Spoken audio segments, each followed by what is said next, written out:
like to begin by reminding us that this current crisis for many people in many parts of the world comes to sit on top of other crises. And these are talked about a lot, and development goals are meant to address them. Commitments, both financial and political, have been made to eradicate them, and I just want to enumerate them because this will really structure a lot of what I will talk about in the next 10 minutes. So, I start out with flagging the issue of poverty, a big challenge, and that it has been, of course, understood as going beyond income poverty, but income poverty is a big component of it. I will come back to the issue of time, the use of time and how it's connected to poverty. The second issue pertains to work, and by that I mean both the quantity and quality of employment and the amount of unpaid work, as in subsistence production and in unpaid family work, in reproduction work. The third issue pertains to income inequality. That is another crisis that we're facing, and this is the case for between countries and within countries. And the final issue I would like to put on the table is the problem of diminishing space for livelihoods for many people around the world, which means less access to land rights, less access to water, less access to whatever allows people to secure a living and a livelihood when they do not rely exclusively either on market employment, or not all of their inputs in order to produce and sustain themselves are connected to the market. So it is these four dimensions, actually, that have been ongoing, and now with the crisis that we are facing, all of them are getting further impacted upon. So when it comes to gender dimensions, I think that often we restrict ourselves as analysts to the impact on women. How is an event impacting upon women? But that takes away the ability of analysts and the ability inherent of women to be seen as actors. So it is not simply about how the crisis will affect the division of labor.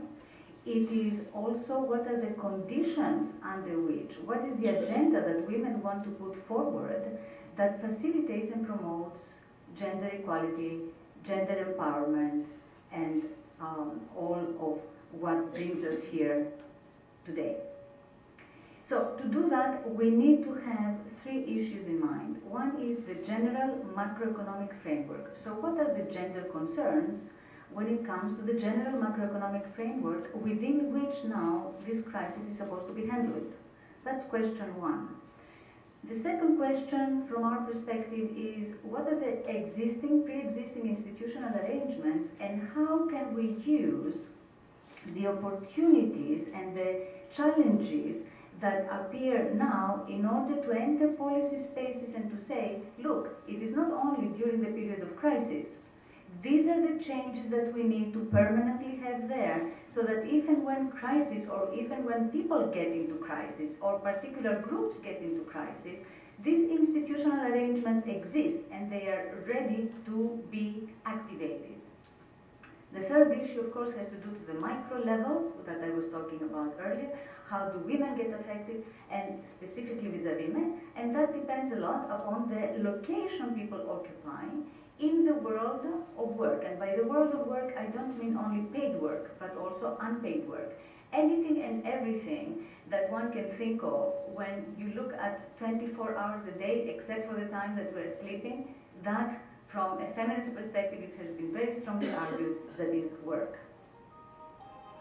So, when it comes to policy space, from a global point of view, what countries are really concerned with right now is containing, of course, the financial crisis and coming up with adequate counter-cyclical responses. So not all countries are capable of doing that.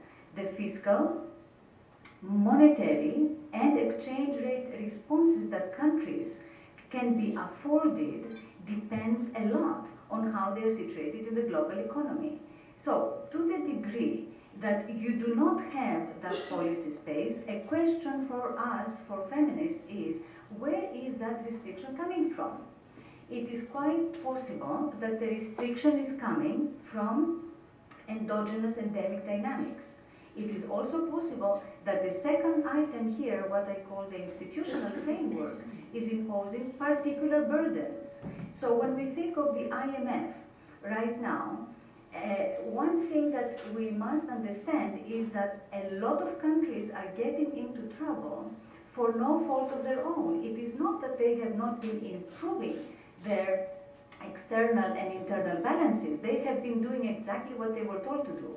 But nonetheless, they are facing an incredible amount of constraints right now. So when lending facilities are being used right now, and there are many studies already. I thought back in January when I was looking at this that I was the only one. Apparently everybody was concerned with this, and there are many institutes that have put out studies by now and exploring this issue. So what we know is that we have to persuade the IMF to open up and suspend conditionalities for now. They can be reactivated in 2 years' time, but not right now.